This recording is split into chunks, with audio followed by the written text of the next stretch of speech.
Masakit ang ulo ko sa asawa ko. Sumakit. Magandang hapon po. Good afternoon. Buenas tardes. Bonjour. Yan. Sinipulan na po pala ng asawa kong linisin tong aming balag. Ngayon na po.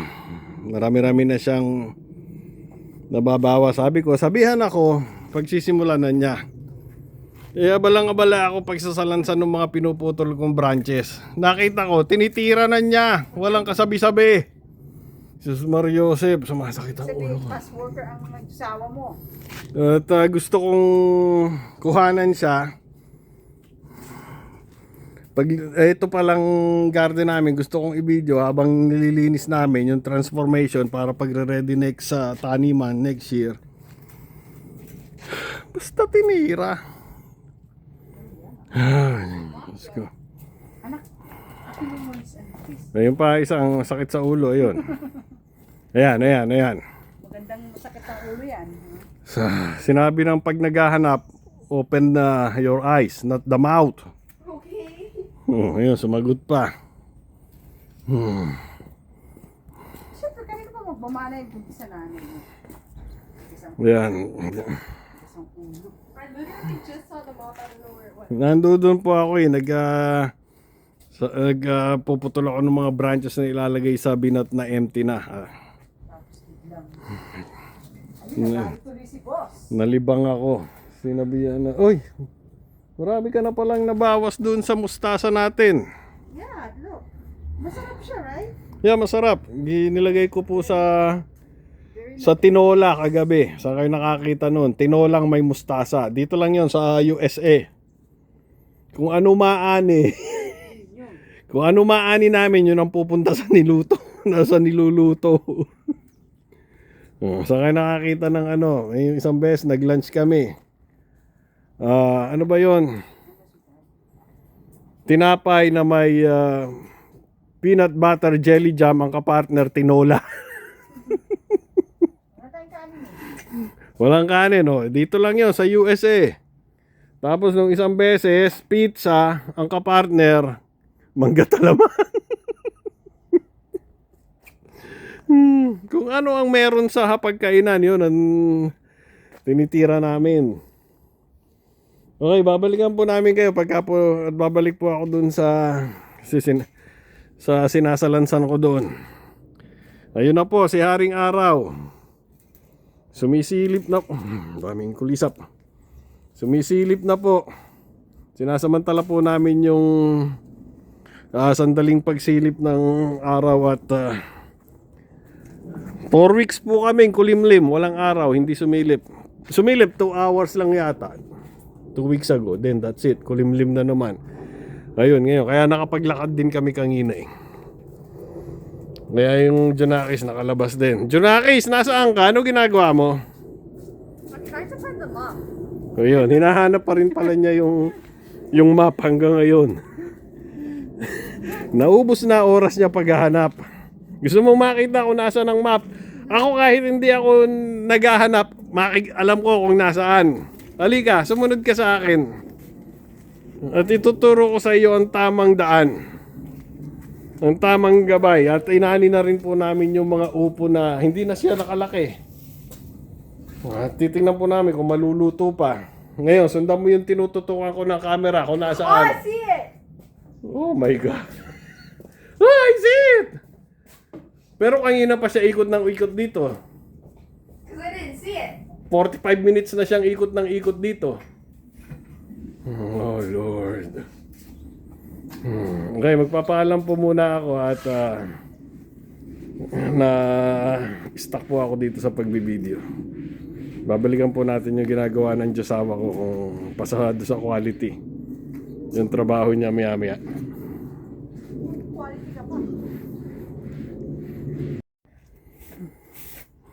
Medyo marami-rami ang panagawa ang Diyosawa ko. So, next week uli. Ganito lang naman po ginagawa namin dito pagka po unti-unti, isa-isa, hinay-hinay, one by one. Ano ba yung Hindi, may yung isang Tagalog na malalim, nakalimutan ko. Tapos ayun po ang anak ko. Ayun po, ang Janakis ko. Panoorin nyo po ang ginagawa. Panoorin nyo. Sabi ko, napuno ko na yung green waste bin. Sabi ko, hilahin mo yung bin. Hindi dyan, doon ka sa kabila. Hilahin mo yung bin. Papunta dun sa side. At puno na yun. Sumagot siya. To the front? Sabi ko, Diyos ko po, patawarin niyo po ako. Hindi ko po mawari ang bakit napunta to sa Rapid Learner. Sa RL, ng eskwelahan nila. At kasama po sa honor roll. Hindi naman po sa pinagmamalaki ko. Ako po ay nagtataka lang.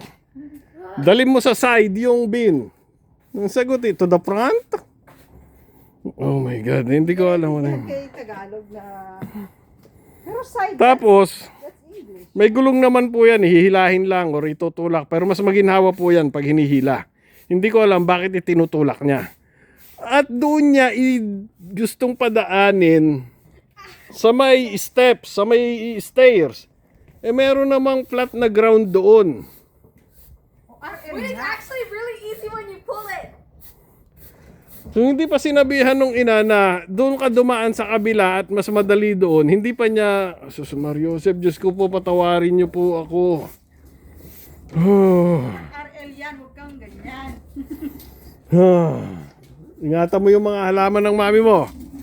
Baka ako mapagbintangan yan. RL. Ganito lang po ang buhay namin dito ng tatlo. Yan. Kaya sabi ko po sa inyo, ano po yung totoong... Uy, ang daming mga Canadian geese yung nagliliparan. Hindi ko alam kung kita sa camera. Sabi ko po sa inyo, kung ano yung buhay namin dito, yun ang makikita nyo. Walang filter, walang pagkukunyari, walang magagandang damit.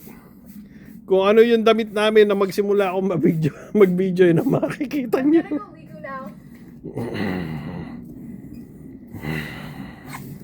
Maglilinis ako ng tilapia. Isasalang ko to sigaw ang magpipirito at gugupitan ako ni Mami, okay? Okay. Okay, magkita. Are you gonna tell me how to cook it? Oh Lord. Oh, okay. Ituturo ko sa'yo. Okay, magkita-kita po tayo doon sa garahe mo ba ako gugupitan? Yeah, magkita-kita po tayo doon sa garahe at doon po ako gugupitan. Ano, bulbul o ano? Oh, asawa ko talaga.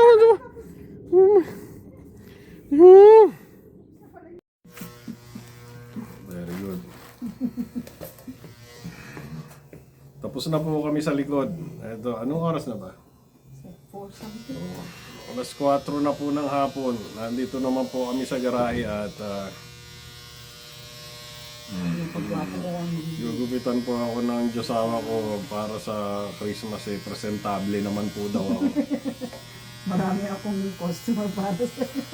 At ipaparapol yata. Ipaparapol yata ako sa Sorry, Christmas pakinabang party. ka na. Para pakinabangan naman daw ako. Hindi ba? Wala akong... Ganito lang na po buhay namin. Ito, yung huling estimate po, mag-ililipat ko po sa kabilang ano. Yung huling estimate po namin sa na-save namin dito sa ginagawa naming paggugupit is nasa 80,000 pesos na po. Isipin niyo yung gano'n kasi simula 2019 nang mag-lockdown. Ay ko! Sorry, si Dad. Start, masakit yun ah. Sorry. Eh kasi nga... Parang galit ka pa. Simula po yun nung mag-lockdown. Parang sinisimplihan na ako ng asawa ko. Nalilibang ako pagsasalita. Tinira na yung kaliwang mata ko. Simula po yun nung mag-lockdown. Yun, bumili ko mo nagsara lahat. Bumili kami nito, razor. Bali yung nabibinili namin, napalitan na namin. Ito, regalo to nung bayaw ko eh. Si bayaw ko, si Eloisa. Ito na po yung ginapangalawa na po ito. So, sabihin natin 5,000 pesos eh. 75,000 na, nasa-save namin. 19. 20, 21, 23, 24, 25. Oh. 6 years. 6 years na. 6 years na po akong ginugupitan ng Diyosawa ko. Isipin nyo, ganong kalaki, ganong kamahal magpagupit dito para makasave kayo ng 75,000 pesos. Dahil magkano gupit dito? $20. Pinakamura na po yun. $20.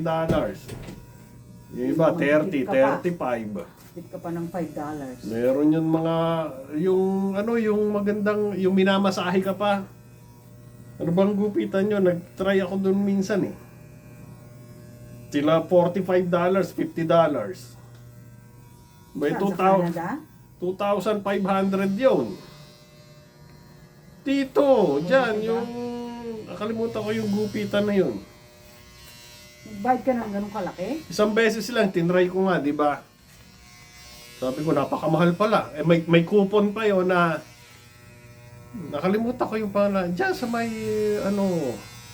O, dyan sa may malapit sa Safeway? yeah. Yung mahal na gupitan dyan. Yung Junakis namin na yun, doon nagpapagupit. Okay lang sa Junakis. Doon magpagupit. Basta Junakis naman yun. Alam niyo naman, basta Junakis, binibigay lahat. Pero kaming mag-asawa, kami lang nagugupitan sa amin. Ako nagugupit sa asawa ko nagugupit sa akin. Kinugupit mo sa akin. Hindi ba ako nagugupit? No, I gupit myself. Gusto mong i-broadcast pa dito kung ano yung ginugupit ko sa'yo? Baka ma-sensor tayo ni Manuling Borling. Uy, may rest in peace, oh. May rest in peace na nga pala. Nananahimik din ang dami. Hindi po. May nakita nga po akong kanina. May nabasa akong, may nag-post na, siya, half white, half Filipina, sweetheart. Oh, ano. Puti ang tatay niya, American, Pilipina nanay niya. Pero sa Pilipinas siya lumaki. Oh, ano ba? Tapos nung kinuha na siya ng tatay niya dito. Nung maliit pa siya, hanggang sa lumalaki siya, ang tingin niya, which is yun din ang niya Ay, sa... hindi mo charge ito, sweetheart. Sa karamihan ng mga tao, You charge this one. hindi yan charge. Battery yan, battery operated. Okay, magpapaalam po muna ako. Sandali lang po at lalagyan ko po ng battery yung trimmer ng asawa ko at medyo mahina po to sa mga technically, sa mga magaling lang po talaga mag-imbestiga.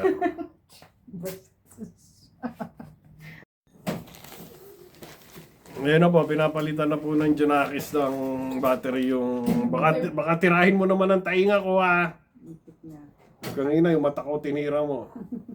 Kala mo di ako nakakahalata, sinisimplihan mo na ako. Where did you put the batteries? Yan ang sinasabi ko eh. Open the eyes, not the mouth. Galit pa yun. Pero alam niya kung nasa ng mga batteries. Hindi ko alam kung bakit bigla siya nagka-amnesia. Yan po ang mga bata dito. Basta naabala nyo sa gadget, ganyan ang Ang jacket. Kaya tama yung sabi ni Jokoy. Kung gusto nyo mawala ng power, ng energy ang mga Junakis nyo, tanggalan nyo ng gadget. Parang robot yan na nawala ng charge. Lumaon sa isip ko yun sinabi ni Jo. Patawalan niya lang yun, skit niya yun, pero totoo. It's true. Hindi nakita niya. Basta isinara niya ang mouth niya, nakikita niya yung hinahanap niya. Hindi na naman si Rosani, oh. Ano ba yung pinag-uusapan natin kanina? Yung presyo. Yung nag-post na half American, half Filipina, na sa Pilipinas lumaki. Tapos nung kinuha na siya nung daddy niya dito. Ang tatay niya is American. Ang nanay niya, Filipina. Okay, where's the mom? Sila na lang nakakaalam kasi hindi naman niya sinabi. Ayun, titirahin naman yung likurang yung bato ko nung Junakis ko.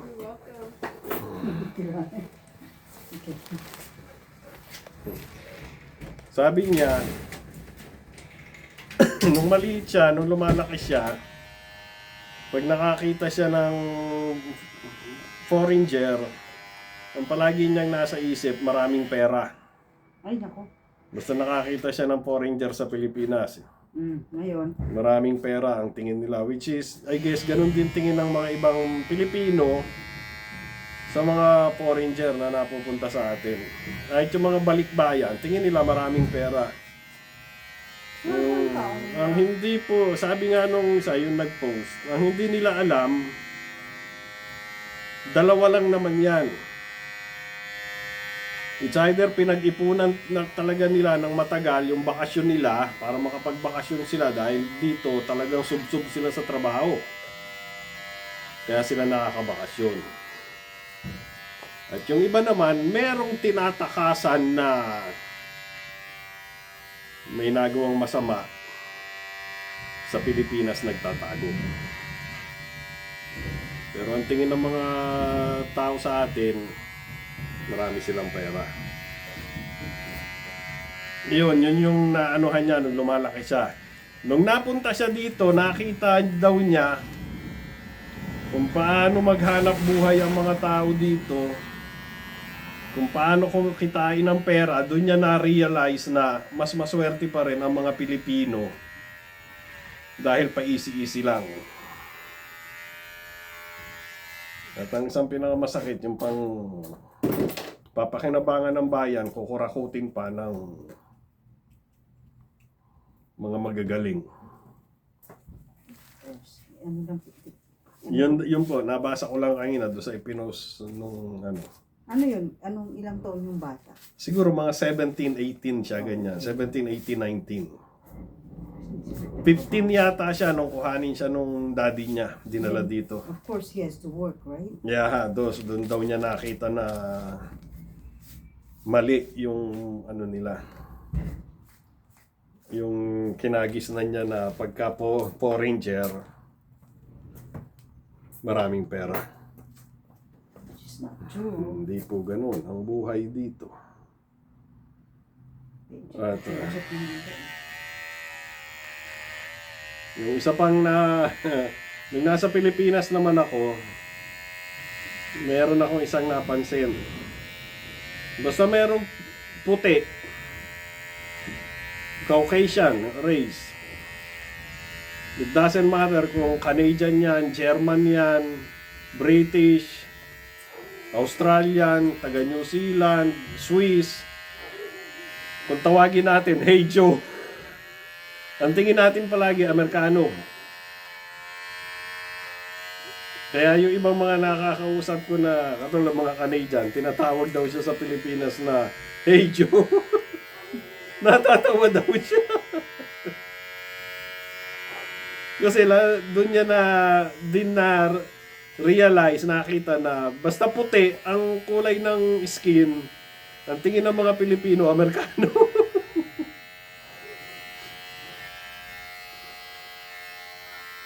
Ano pa ang magandang pag-usapan? Wala, matatapos na po kami sa ginagawa namin. Yan, another dollar saved.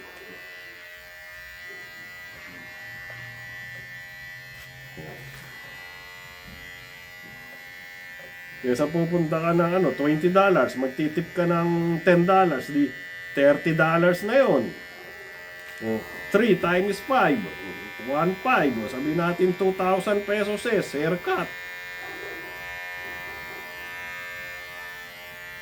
Every month, 2,000 pesos magkano yon sa pesos in 1 year? Malaking pera.